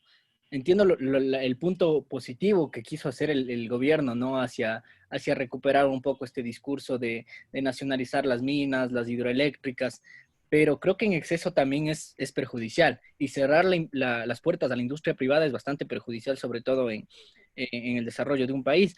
Entonces, mi pregunta sería, en este tema, creo que el gobierno intentó apostar, es decir, en vez de guardar los fonditos que decía, claro, en el gobierno de Gutiérrez del Feireb y luego en el gobierno de Correa que se eliminó y que obviamente no guardó los fondos, se quiso tal vez invertir para recuperar ese dinero. El problema fue que las inversiones no le dieron ningún resultado. Entonces se quedó sin lo uno y sin lo otro, porque se quedó sin un fondo y se quedó sin que le genere ingresos. Entonces ahora que estamos en el momento de las vacas flacas, la verdad es que no hay de dónde coger el dinero para aguantar la crisis. Entonces mi pregunta sí sería esa, ¿cómo sin dolarización, o sea, si la moneda, el hecho de la dolarización nos distingue a nivel regional de quizá en qué tema? En materia de reservas, en materia de petróleo y en materia de volver a una economía basada en préstamos a los organismos mundiales como el Fondo Monetario y el Banco Mundial. ¿En qué medida, o sea, eso es producto de, no sé si del mal manejo económico o de que es inevitable caer de nuevo en préstamos hacia estos organismos? Ay, muchachos. Y ahora nos vamos a llevar toda la tarde en esto, toda la mañana. Déjeme hago ahí como un comentario sencillo, porque esto hay que conversarlo largo y tendido. A ver, hay como un comentario, digo, medio sencillo. Vamos a ver.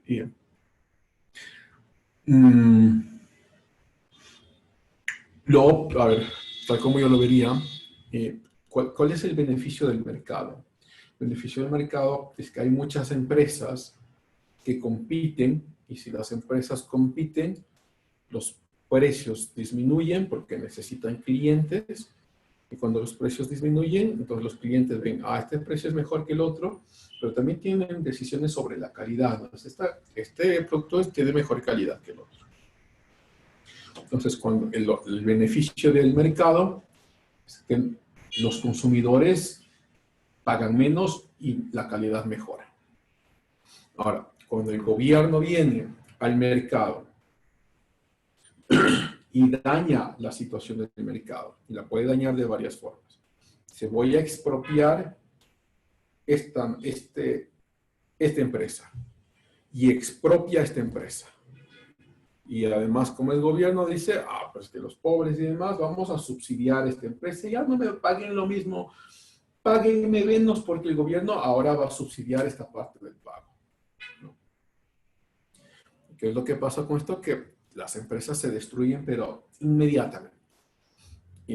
Por dos razones. No se destruyen porque ya no hay incentivo para generar economía, o sea, dentro de la empresa pública no hay incentivo. O sea, cuando yo me refiero a incentivo, lo pienso como, si tú tienes una empresa, ustedes se ponen supongan, ustedes se ponen un taxi, ¿sí? Y en el taxi, entonces, si ustedes trabajan 4 horas, ganan, estoy suponiendo, ¿no? $400, trabajan 8 horas, ganan $1,000. Entonces, trabajan más porque tienen el incentivo de que van a ganar más. Lo que pasa en cualquier empresa. Ustedes trabajan más o generan más o le dan más esfuerzo porque tienen el incentivo de que van a ganar más. Pero cuando la empresa pública se toma esa inversión, el incentivo desaparece. Lo que quiere decir es que, vamos a ver, en el ejemplo del taxi, ¿no? Ahora, como empresa pública te voy a pagar $500. Hagas un trabajito con 3 personas o hagas un trabajito con 10 personas, me da lo mismo porque tú vas a ganar los mismos $100 o los mismos $500. Lo mismo pasa con las empresas públicas, ¿no? Tienen un salario fijo y como tienen un salario fijo, el incentivo se destruye. Porque así hagas un trabajo excelente y majestuoso para que la empresa tenga más clientes, tu salario es el mismo. Entonces lo que pasa es que normalmente las empresas públicas tienden a ser las empresas más mediocres por eso. Entonces mira CNT, mira la empresa pública que te imagines aquí en Ecuador, ¿no? Entonces son las más mediocres. ¿Y por qué son las más? Porque no hay incentivo. Y no hay incentivo porque el gobierno ha dañado el mercado y dañó el mercado al tomarse esa empresa, ¿no? Entonces, ¿qué es lo que sí puede hacer? Y ¿qué es lo que yo sí favorezco? Es que el gobierno compita con la empresa privada. Entonces, una de las cosas que a mí me gustó mucho es que el Banco del Pacífico, que es un banco público, ha empezado a competir con las otras empresas, ¿sí? con los otros bancos. Y eso está muy bien porque te pones al mismo lado del mercado y entonces en el mercado generas beneficios. Entonces, si el Banco del Pacífico dice, las tasas de interés están muy altas en estos otros bancos, yo las voy a reducir. Pero no porque me van a dar subsidios, no las voy a reducir porque voy a competir con el mercado. Entonces, si bajas las tasas de interés, vas a generar más clientelas para tu propio banco y el resto de bancos van a ser obligados a bajar sus tasas de interés. Porque están perdiendo clientela. Entonces, ahí sí mejoras como la situación de todos. Que la empresa pública compita con la empresa privada. Pero que compita como honestamente, sin subsidios, que compita sin el dinero de la gente. Entonces, ahí mejoras muchísimo la situación. Entonces, eso yo sí favorezco. Que tienes empresa pública y empresa privada para algunas acciones, muy bien, porque hay la competencia, pero que la empresa pública quiera ponerse porque ha expropiado a una empresa privada, lo que haces es dañar el mercado. Estás dañando el mercado. Y los daños del mercado y los perjuicios del mercado, no sé, eso es quizá lo más, como lo más miope que uno podría ver, ¿no? Los perjuicios no son inmediatos. Lleva mucho tiempo hasta que uno pueda ver el perjuicio final. Entonces, cuando ves el perjuicio final, muy poco te vas a acordar de que eso fue a causa de la expropiación que se hizo y vas a culpar a otras cosas, a otros actores, ¿no? Entonces, sino que lleva mucho tiempo, porque el mercado no se daña de la noche a la mañana. El mercado se empieza a dañar de poco y se empieza a correr de poco y pasan 10 años y estamos en la situación en la que estamos. Ahora, Europa tiene empresas públicas muy eficientes, ¿no? Pues estas empresas públicas eficientes son eficientes porque también juegan con el mercado, igual que las empresas chinas públicas. Las empresas chinas públicas sí son eficientes, pero que juegan con el mercado, porque están compitiendo con el mercado. Entonces, si es que una empresa privada va a ser mejor que la tuya, hay la posibilidad de que la empresa pública quiebre. Y si es que quiebra, pues todos nos vamos a la casa. Entonces tienes el mismo incentivo que cualquier otra empresa privada para competir con el resto. Entonces tienes empresas públicas en Europa o en China, por ejemplo, que son muy eficientes, pero no porque han expropiado a la empresa privada, sino que se han puesto a jugar en el mismo mercado. Y en el juego del mercado, pues el que gana es el consumidor, porque tienes mejor servicio, porque puedes decidir cuál es el más barato, cuál es el más caro. Entonces, incluso, por ejemplo, en Francia tienen, bueno, la mayor parte de países europeos tienen sus propias aerolíneas, ¿no? Entonces, Francia, el gobierno francés tiene su propia aerolínea. Igual que el gobierno alemán tiene su propia aerolínea. Igual que nosotros, ¿no? Nosotros teníamos, entonces, TACA y esta otra, se me va el nombre en este momento, pero bueno. Pero, no, o sea, lo que hacen es juegan con el mercado, o sea, compiten igual que el resto de las otras aerolíneas. También, ¿no? ¿Qué pasa en el caso de Ecuador?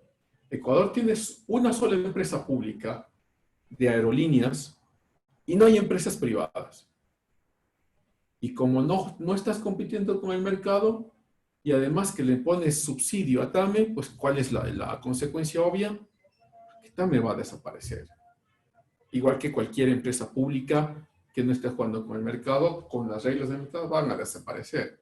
A menos que el gobierno no tenga como mucho dinero para seguir poniendo ahí, seguir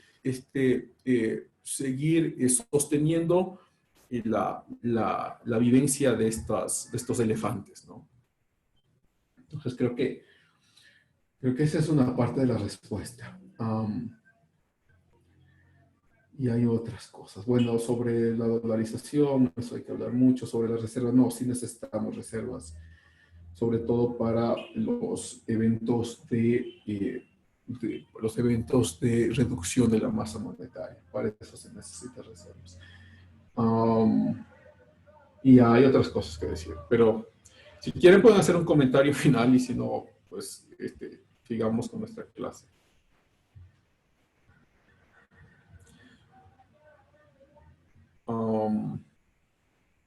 Ok, entonces estábamos diciendo, regresemos a Grecia, ¿no? Grecia lo que le ayudó fue un clima moderado.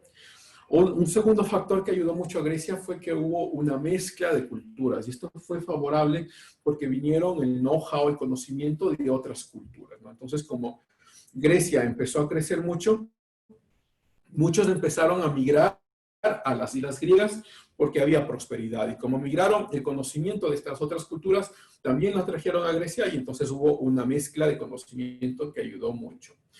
Un tercer factor fue esta diversidad de condiciones en las que vivían los griegos, ¿no? O sea, montañas, planicies, valles, islas, islotes, toda esa diversidad gigantesca como la que tenemos en Ecuador, esa diversidad gigantesca hizo posible que haya también diversidad de productos y diversidad de comercialización, ¿no? De productos comerciales, o sea, productos agrícolas, incluso textiles, todo se comerciaba y eso ayudó al crecimiento de Grecia, ¿no? Un cuarto factor, y este es un factor como mucho más cualitativo, ¿no? Muchos hablan de la inspiración de la belleza de las islas griegas. Y esto tiene que ver sobre todo con la relevancia del desarrollo de los pensadores griegos, ¿no? Porque cuando tú tienes, vamos a ver, cuando tienes mucho dinero, o sea, si es que tú te has generado en una isla que te da mucho dinero, no tienes necesidad de trabajar porque ya tienes como, o sea, tus empresas siguen trabajando por ti y tú tienes el dinero necesario. ¿A qué te vas a dedicar? ¿No? Y resulta que muchos de los griegos, o algunos de estos griegos, se dedicaron a filosofar, se dedicaron a pensar, se dedicaron al desarrollo de las matemáticas, de la historia, ya veremos uno por uno. Pero entonces esto es únicamente posible porque la prosperidad era tan amplia que podías tener tu tiempo para hacer otras cosas, ¿no? Es como pensar quizá en sus familias, ¿no? Si es que tienes más o menos tus necesidades básicas satisfechas, pues bien, ahí sí podrás coger un libro, podrás leer, podrás estudiar, podrás pensar y si quieres escribir, incluso escribir. ¿no? Pero si es que las necesidades básicas de tu familia no están satisfechas, lo último que vas a pensar es en coger un libro. Y lo primero que pensarás es, bueno, ¿qué es lo que puedo hacer para ayudar a mi familia? ¿Qué trabajo puedo conseguir? ¿Dónde puedo sacrificarme para sostener a esta familia? ¿No? Es lo mismo entonces, como una metáfora, es la misma metáfora para entender la situación griega, ¿no? Si los griegos hubiesen estado en una situación muy crítica económicamente, muy difícilmente hubiésemos tenido el desarrollo de pensamiento que tuvimos en Grecia. Muy difícil. No imposible, pero muy difícil. Pero lo contrario, tuvimos, como hubo mucha prosperidad en Grecia, el desarrollo de la ciencia, del pensamiento y demás fue, pero evidente. Entonces, piénsenlo también en la misma metáfora como para los países desarrollados contemporáneos ahora, ¿no? Porque estos países desarrollados tienen un desarrollo científico mucho más avanzado que el nuestro, pero, digo, tenemos una diferencia de 50 años de desarrollo científico, ¿no? En general. Hay como varias excepciones. Pero en general hay un hueco gigantesco. ¿Por qué? Porque estas naciones han sido tan prósperas, prefiero ya contemporáneamente, ¿no? Estas naciones nórdicas han sido tan prósperas que fácilmente la sociedad puede dedicarse a otras cosas. Puede poner su dinero en otras cosas. Entonces, soy tan próspero que, ok, voy a comprar este libro. Incluso puedo poner dinero para estos científicos que están estudiando sobre el Alzheimer. Tengo tanto dinero que digo, bueno, incluso hay un grupo acá de esta universidad que está estudiando sobre la diabetes, voy a poner mi dinero ahí, y bla, bla. Entonces, tú tienes como la prosperidad, abre el espacio para que las ciencias puedan desarrollarse. Ahora, lo contrario, imagínate entonces sociedades contemporáneas que están luchando por sobrevivir. Y ahí fácilmente cae la nuestra, ¿no? Me refiero a la ecuatoriana. Estamos luchando por sobrevivir. Entonces, ¿cómo va a haber un desarrollo científico si lo primero que necesitamos es cubrir nuestras necesidades básicas, ¿no? Esta es la teoría más o menos de Malthus, ¿no? Este pensador económico que diría, pues tenemos necesidades básicas, luego más complejas, y las últimas serían las necesidades de belleza, de moralidad y demás. ¿Cómo vas a pensar, pongámoslo así, cómo vas a pensar en filosofía si estás muerto de hambre? Es imposible.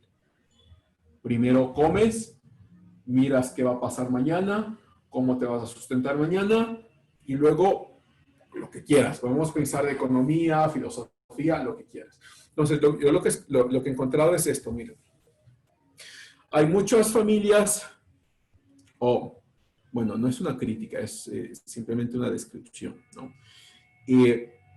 Muchas de las familias que viven con nombramiento en el sector público, me refiero a universidades como a otras empresas en el sector público, o incluso militares, ¿no? Entonces tú tienes familias que vienen de militares retirados y entonces no hay necesidad porque están como con el dinero, han cumplido su parte de la labor y ahora son beneficiados por ellos en el sector militar. Otros en el sector público simplemente pues han tenido nombramiento. Entonces les llega el mensual, pase lo que pase, bueno, entre comillas, ¿no? Pase lo que pase el Ecuador, siempre les llegará su mensual. Entonces, como ya tienen tiempo para pensar, tienen tiempo para organizar, resulta que muchos de ellos son como los pensadores de izquierda. Es como demasiado irónico, diría yo.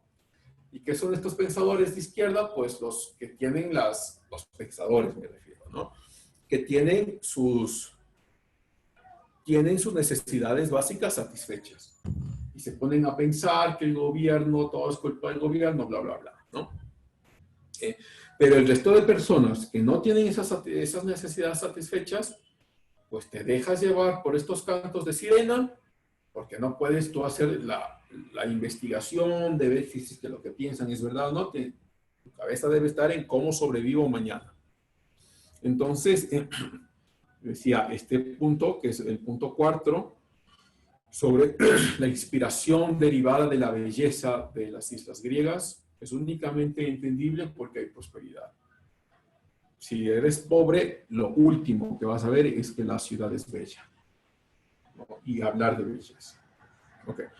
El quinto punto, los contactos que tuvieron con otras civilizaciones antiguas. Entonces yo les había dicho que Grecia pues tiene contactos por la misma prosperidad. Mucha gente viene a migrar a Grecia, empieza a migrar a Grecia y traen los contactos del conocimiento de otras civilizaciones, de las civilizaciones antiguas de Mesopotamia, ¿no?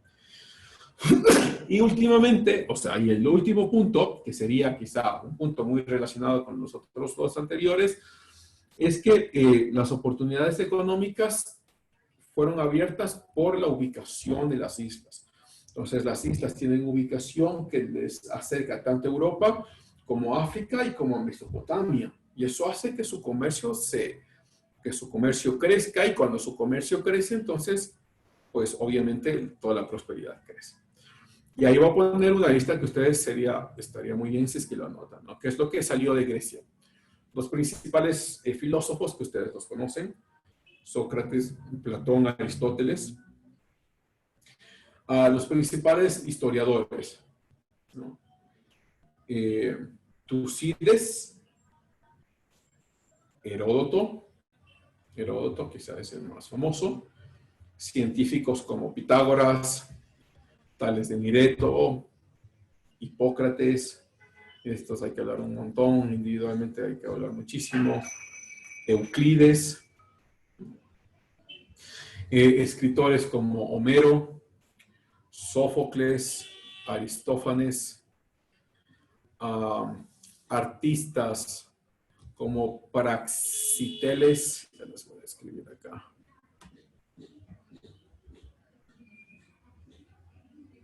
Les pongo en el chat, ¿no? Fidias, Praxíteles, hombres de gobierno como Pericles y Alejandro el Grande, ¿no? Los dos son personajes muy importantes. Ahora, podríamos tomarnos mucho tiempo en hablar de Sócrates. Déjenme hablar así algo como muy rapidito. Una de las ideas que a mí me ha gustado, hay mucho que hablar de Sócrates, pero una de las ideas que me ha gustado mucho de Sócrates es que él pensaba que la maldad era la ausencia de conocimiento. Esto es muy impresionante. Él decía, no somos malos porque queremos ser malos, sino somos malos porque no sabemos qué cosas son malas. Y entonces él diría, pues eres malo porque eres ignorante. Tanto en cuanto conozcas qué es la maldad, pues serás menos malo. Platón, sobre el mundo de las ideas, sobre esta creación de la dualidad entre el mundo tangible y el intangible, es el mundo de las ideas, que es el mundo de las ideas perfectas, y el mundo tangible, que es lo que vemos, y este mundo tangible serían las sombras, ¿no? Las sombras de lo que vemos. Es decir, de hecho hay esta famosa alegoría, ¿no? Que es la alegoría de la caverna. Entonces en la caverna están todos, que algún dato creo que lo habíamos conversado, están todos, la civilización, toda la humanidad, pues encerrada en una caverna, ¿no? Y lo que ven en la caverna son simplemente sombras de lo que se ve por detrás, que son las cosas perfectas. Entonces tú ves la sombra del caballo, pero solo ves la sombra, no ves el caballo perfecto, ¿no? Tú ves la sombra del árbol, pero no ves el árbol perfecto. Uno de estos días, una persona logra salirse de la caverna, se logra desencadenar y sale de la caverna y ve el sol y ve todas las ideas perfectas, como es un caballo perfecto, una silla perfecta, animales perfectos. Pero no solo eso, también ve las ideas perfectas de libertad, de democracia, las ideas perfectas de política, de equidad, de justicia. Y bueno, pasa un tiempo en este mundo intangible, en este mundo de las ideas, y decide regresar al mundo tangible, al mundo que sería el mundo de las sombras, ¿no? Y cuenta, en la caverna les cuenta que las cosas que están viendo ahí no son cosas reales, que son sombras, son ficticias, que las cosas reales son estas. Pues lo que pasa es que una gran parte de la gente que está viviendo en la caverna se enoja porque están socavando los fundamentos de su civilización, de su creencia, de su cultura, y como están criticando las cosas de la cultura, esta parte de la caverna se enoja y termina matando a este personaje, ¿no? Al único que pudo salir de la caverna. Entonces, esta alegoría, que es la alegoría de la caverna, sirve mucho para entender la filosofía de Platón, ¿no? Que es la filosofía de que hay un filósofo rey que conoce más que el resto y conoce el mundo de las ideas. Como conoce el mundo de las ideas y de las ideas perfectas, es el que debería gobernar. Pero la paradoja de la misma alegoría es que, aunque es el que debe gobernar y el que podría gobernar, nunca lo va a poder hacer porque la gente no va a permitir que gobierne. Y será el que nunca podrá gobernar. De todas maneras, aquí hay dos cosas más que decir. Para Platón, el ser humano funciona igual que la república, ¿no? Igual que el gobierno. El ser humano está dividido en tres. Un ser humano que tiene una razón, pero que tiene dos caballos a cada lado de sus manos. Un caballo que es el lado de los placeres, de los apetitos, y un caballo que es del espíritu. Entonces, el caballo de los placeres va a buscar siempre placeres y placeres y placeres, y el caballo de los espíritus lo que va a hacer es lo contrario. Va a buscar que las metas se cumplan, que haya resultados, va a buscar que haya sacrificio, que haya organización. Entonces, para Platón, el ser humano siempre está jugando con estos dos caballos de fuerza, y para Platón se necesitan estos dos caballos.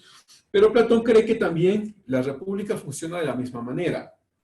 Es decir, que tenemos entonces el pueblo, el llamado a los artesanos, que tenemos los artesanos, que son los placeres, los que dicen sí queremos más y más y más y más y más al gobierno, y tenemos por otro lado este gobierno que tiene este otro caballo, que es el espíritu, que es el ejército, que son los militares, ¿no? Que es decir, se hace esto y los del ejército dirán sí o sí, no cuestionan, no piden, sino que obedecen.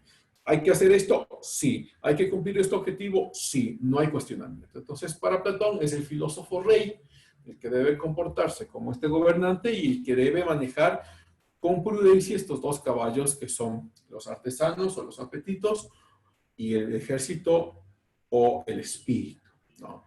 Y eso como muy rápidamente en términos generales. Aristóteles, pues lo principal de Aristóteles, hay mucho de Aristóteles, pero lo principal es que él cree, o es el primero que cree en lo llama en un unmovable mover. Eso es en inglés como una causa que da movimiento, pero que es inamovible. Entonces él dice, nosotros tenemos todo lo que él dice, todo está cambiando, ¿no? Todo está en cambio. Pero este cambio y este movimiento debió haber surgido de algo que dio impulso a este movimiento. Entonces, este algo que dio este impulso a este movimiento lo llama así, ¿no? El elemento inamovible que da movimiento. Traducido casi muy alegóricamente. Entonces, porque para Platón, para Aristóteles, pues si todo se está moviendo, ¿de dónde empezó el primer movimiento? Algo debió dar inicio al primer movimiento. Y este algo que dio inicio al primer movimiento no debe moverse, porque si se mueve quiere decir que algo está por detrás de este algo que dio el primer movimiento. No debe moverse, pero sin embargo debe tener el poder suficiente para dar movimiento al resto de lo que vemos, ¿no? Del universo, diríamos, en todo caso. Para muchos, Aristóteles es como el padre de la evolución, o del Big Bang. Para otros, del Big Bang, aunque claro, o sea, todavía hay un sismo ahí gigantesco entre el uno y el otro. Pero diríamos en términos como generales puede ser que sí, porque imagínate el Big Bang, ¿no? O sea, el universo que empieza de un punto cero y se desarrolla, y para que empiece de un punto cero debe haber algo o alguien que dio este inicio a este punto cero para que el resto del universo empiece a crecer. Entonces, por eso para muchos lo toman como Aristóteles siendo el padre. Claro que Aristóteles no tenía ni idea del universo, ni tenía idea de lo que pasaba ahí, pero bueno, conceptualmente lo podríamos decir, ¿no? Es Aristóteles que piensa en el movimiento, y este movimiento pues tiene que haber empezado en algún lugar, ¿no? Quizá de los que hemos mencionado, los más importantes, Hipócrates, sobre el lenguaje hipocrático de la medicina, que se utiliza mucho. Hipócrates hace avances importantes en la medicina. Pitágoras, pues supongo que ustedes han estudiado ya en el colegio todos los teoremas de Pitágoras, que son impresionantes, ¿no? O sea, cómo llegar a esos teoremas es impresionante. Homero, pues las lecturas que tenemos de Homero, ¿no? Que para muchos son lecturas fantasiosas, pero con elementos de realidad o elementos históricos reales. Y entonces Homero, pues, es indiscutible. De hecho, por ejemplo, Agustín, que es uno de los pensadores del siglo IV, Agustín había memorizado las obras de Homero en griego a los 9 años. ¡Ja! A ver, ¿quién de ustedes? Y bueno, de las personas de gobierno tenemos Pericles, que ayuda mucho a la confrontación, lo veremos en la próxima clase, con los persas, y Alejandro Magno, que es el gran emperador que une a Grecia completamente y hace el imperio griego. Alejandro, claro, morirá a muy temprana edad. Alejandro muere a los 33 años, o al 32. Son 33 años, y todo este imperio y esta hermosura de lo que se había generado Grecia, pues se destruye, ¿no? Y eso en términos generales para esta clase. Ok, ¿tienen alguna pregunta final? No. Ok, entonces no se olviden de lo que tenemos estas 2 semanas, ¿no? El examen, o sea, prepararse para el examen, y los que quieran tener puntos extras, pues ya tienen la lectura ahí para sus puntos extras, ¿no? Entonces, no les he enviado ningún trabajo, nada, sino que tengan el espacio para que puedan estudiar estas 2 semanas. ¿Ok? Entonces, profe, hay que hacer para recuperar hay que hacer una exposición de máximo 10 minutos. Sí, nada escrito, pero sí una exposición, la cual la darán el día viernes, el viernes de la misma semana. El viernes, creo que ya les había dicho, ¿no? Viernes a las 4 de la tarde. Sí. O sea, diapositivas, sí, profe. Sí, sí, pueden poner diapositivas si quieren, o PDF, como lo que quieran poner, está bien. Una pregunta, profe. Sí. No, profe, una pregunta. ¿Los exámenes va a tomar de la lectura o la materia de la que... Todo, Doria. De las lecturas y de lo que hemos visto en clase. Ya, muchas gracias, profe. Ok, Doria. ¿Nada más? ¿Nadie más? Ok, entonces terminamos ahí. Cuídense, chicos, sigan cuidándose. La pandemia no ha pasado. Estamos en semáforo amarillo, no significa que hemos pasado. Seguimos iguales. Diego, ¿querías decir algo? Sí, profe, yo tenía un pequeñito inconveniente. Es que usted dice que el viernes van a hacer eso de la exposición. Uh-huh. Y lo que pasa es que, profe, que yo estoy trabajando en las tardes y yo no puedo, profe. Tal vez podría pasarme para el lunes. Sí, tú podrías dar el lunes en la hora de tutoría, que no sé qué hora tenemos. Creo que a las 9 les había dicho, ¿no? Que tenemos con ustedes. Sí, profe. Sí, lo puedes dar el lunes, Diego. Ya, profe, muchas gracias. Ok, no hay problema. Ok, chicos, entonces me despido, cuídense, nos vemos la próxima semana. Ok, abrazos. Bye, Hasta profe, luego. gracias. Gracias, hasta Pase luego. bien, profe. Gracias, Brian, bye bye. Hasta luego, profe, gracias. Hasta luego, chao, Jennifer. Hasta luego, profe, muchas gracias. Hasta luego, Raúl.